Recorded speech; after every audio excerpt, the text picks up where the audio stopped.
Warahmatullahi wabarakatuh. Halo teman-teman semua, perkenalkan saya Ramsuni, peserta Latsar CPNS Kementerian Pelindung Pekerja Migran Indonesia atau BP2MI dari kelas 1 kelompok 1. Nah, sebelumnya saya ucapkan terima kasih banyak kepada Bapak Aryo Santiko yang telah memberikan materi selama pelatihan Latsar CPNS di lingkungan KP2MI.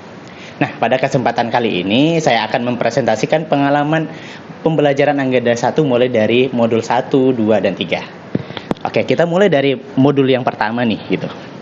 Nah, di agenda pertama ini saya mempelajari tentang wawasan kebangsaan. Nah, wawasan kebangsaan itu adalah dapat diartikan sebagai kesadaran diri sebagai warga negara dalam kehidupan berbangsa dan bernegara.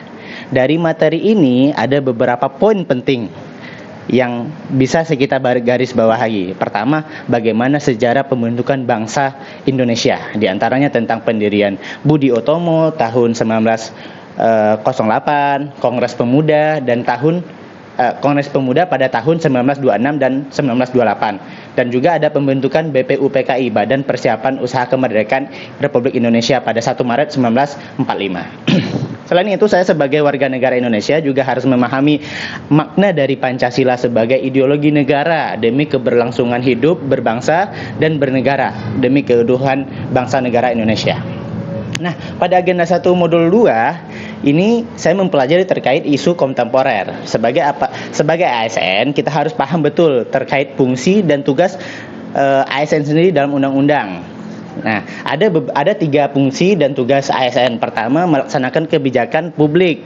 Kedua, memberikan pelayanan publik. Dan yang ketiga, mempererat persatuan dan kesatuan negara Republik Indonesia. Sebagai ASN juga harus menjadi ASN yang profesional, ditunjukkan dengan perilaku yang bertanggung jawab, bermental positif, prima, dan memberikan kontribusi, kompeten, memegang teguh kode etik. Nah, dari materi ini apa yang saya pelajari? Saya juga mempelajari tentang tanggung jawab seorang ASN yang harus memahami soal isu-isu strategis kontemporer yang terjadi pada saat ini. Misalnya sebagai isu-isu korupsi, terorisme, hoax, narkoba, seksual, dan sebagainya. Dari materi analisis isu ini, saya mempelajari bahwa untuk memahami analisis materi tersebut ada namanya menggunakan menganalisis SWOT, strength, weakness, opportunities, dan threats. Nah, artinya pertama ada kelemahan, kelebihan, kemudian peluang atau ancaman. Nah, selanjutnya modul ketiga yang saya pelajari adalah tentang kesiapan bela negara. Nah, apa sih kesiapan bela negara itu? Sebagai warga negara, siapsiagaan itu fisik maupun mental dalam negara kesatuan Indonesia itu harus siap karena demi keberlangsungan hidup berbangsa dan negara. Siap siaga untuk negara bisa dilihat dari perasaan cinta kepada tanah air, kesadaran berbangsa dan bernegara, kesetiaan pada Pancasila sebagai ideologi kita, dan rela berkorban demi bangsa dan negara, serta yang paling penting punya kemampuan awal bela negara. Nah, kemampuan apa? Ya, kemampuan mencintai tanah air, kemampuan memahami bahwa Pancasila itu adalah ideologi. Nah, itulah kemampuan awal. Nah, kemampuan awal ini bisa dipungut dengan cara menjaga jasmani, mental, menjunjung kearifan lokal, serta punya etika dan moral berbangsa dan bernegara. Oleh karena itu, pola hidup yang sehat juga berpengaruh dalam sikap bela negara.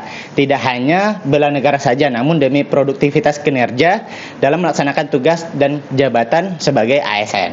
Oke, baiklah, hanya sekian yang bisa saya sampaikan. Atas perhatiannya, lebih dan kurangnya saya mohon maaf. Saya sudahi dengan nun wal qalami wa maisurun. Assalamualaikum warahmatullahi wabarakatuh.